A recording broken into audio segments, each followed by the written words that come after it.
China is accusing Australia of attempting to stoke domestic nationalism in a row over Australia's response to a tweet from the Chinese government. An official shared this doctored image. We've blurred some of it, but it shows a man in an Australian military uniform holding a knife to an Afghan child's neck.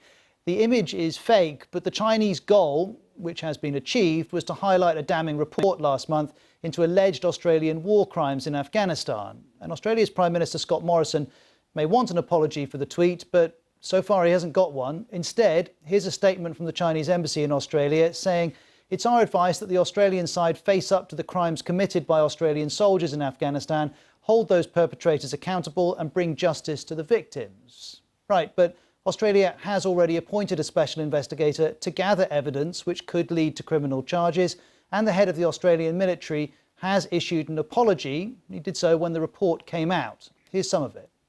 These findings allege the most serious breaches of military conduct and professional values. Such alleged behaviour profoundly disrespected the trust placed in us by the Afghan people. None of that stopping a range of Chinese state media Twitter accounts. Here's Stephen Jetchek from ABC News Australia highlighting this, saying, "I've lost count of the number of Chinese state media editorials lambasting Australia over the last 48 hours, and they're not flagging yet." Well, in a bid to counter those kind of messages, Australia's Prime Minister Scott Morrison posted on the Chinese social media platform WeChat, writing, "Australia's ability to deal with issues in a transparent and honest way is a strength of this country and one that recognises all those who serve it." While the artist who made the original doctored image has responded to Scott Morrison's outrage. I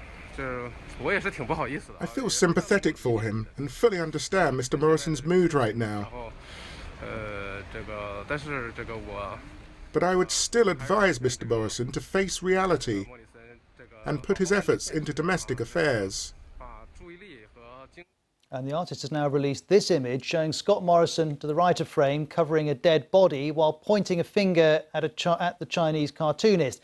And we see the press focusing on the cartoonist too. But that argument doesn't quite add up. The world's press covered the release of the report on Afghanistan in huge detail. Here's the New York Times with the headline, "Bloodlust and Demigods Behind an Australian Force's Slaughter of Helpless Afghans." CNN also went with a culture of bloodlust.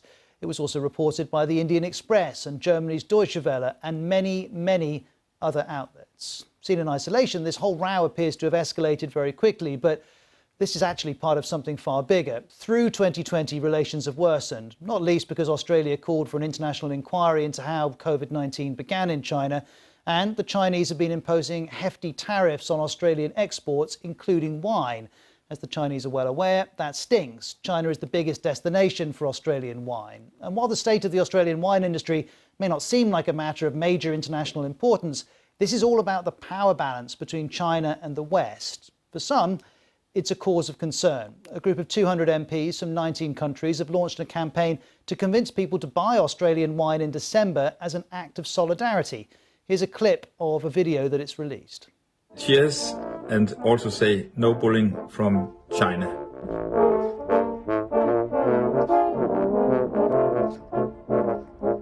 That's a fine Australian wine.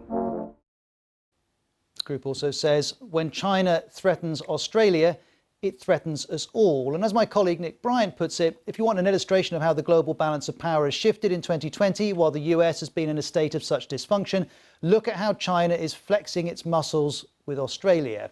And if this is about the West as much as about China, then so far President Trump has said nothing about this row. For Joe Biden, how to handle a more assertive Chinese foreign policy is one of the many decisions that awaits him.